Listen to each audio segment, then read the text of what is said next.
least that's all he ever published. Oh, he wrote a lot of poems, too, but I reckon his wife burned most of them after he died. And mostly he just worked that old farm that he had and did odd jobs. He was the nicest guy you'd ever want to meet. Best friend I ever had. Damn shame he had to die so young. I remember one winter, we all had a pretty bad time of it with the weather and all. Tony had grown a crop of that, you know, that marijuana stuff. He asked me, did I know of anywhere that he could sell it? Well, I had known this guy in Cincinnati that was into that kind of thing. And since it'd probably be the difference about whether Tony could keep his farm or not, so I agreed to help him. So I made a bunch of phone calls and set things up, you know. Called Tony and said, let's go. Oh, it's a crazy trip. I mean, Tony had been in the Navy and all, but I mean, he's basically just a country boy at heart. When he arrived on a doorstep with a set of the nastiest coveralls I have ever seen, with this cap full weight out over his head and a big orange suitcase full of his homegrown wheat.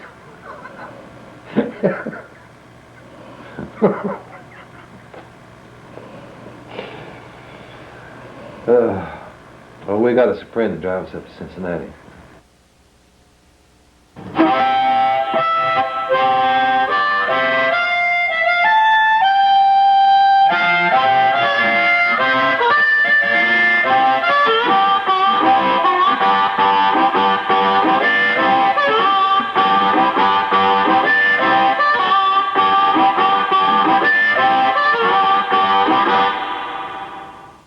Well, that fellow I called had gotten real successful.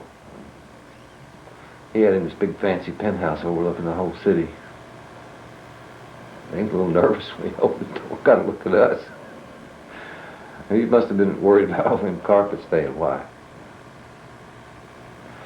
But he seemed to get over it pretty fast when Tony opened up that big orange suitcase.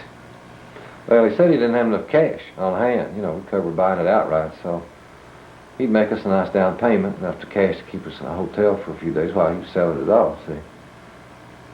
And Tony was a quiet kind of fella. He let out a big whoop-de-doo when he saw them $100 bills.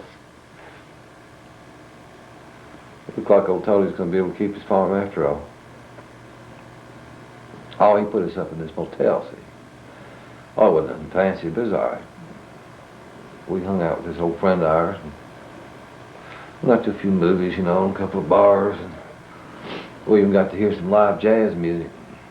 Don't get much of that kind of thing down in the country.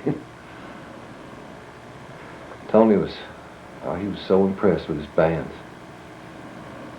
We got a table down front, and, well, we was going to order some drinks and stuff, you know, but Tony was so considerate of this band that he wouldn't even let us order a second round of drinks, because, you know, it bothered him.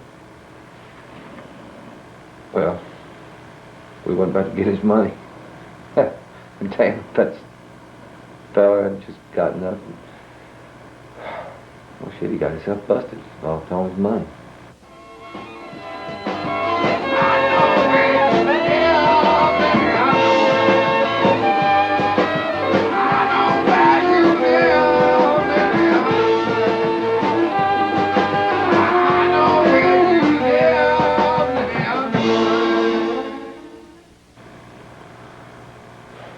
Like it broke his heart.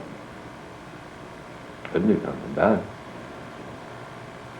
So we just tucked our tails between our legs and headed on back home.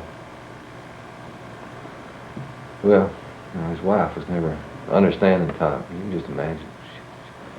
Oh, she is such a bitch.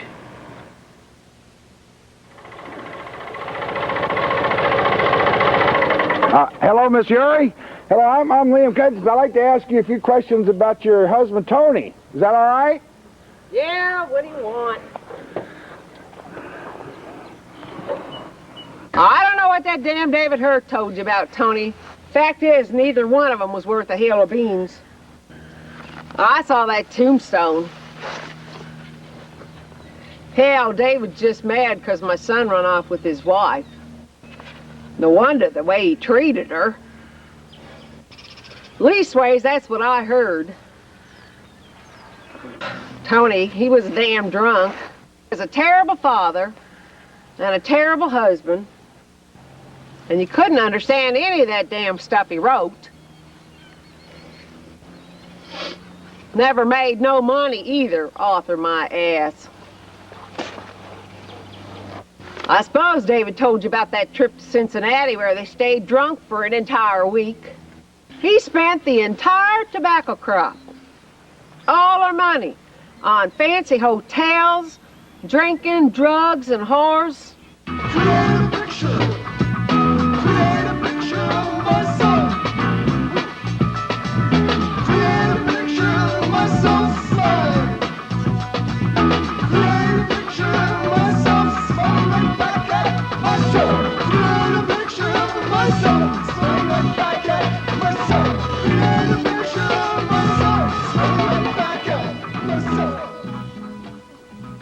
Son of a bitch lied to me, straight-faced.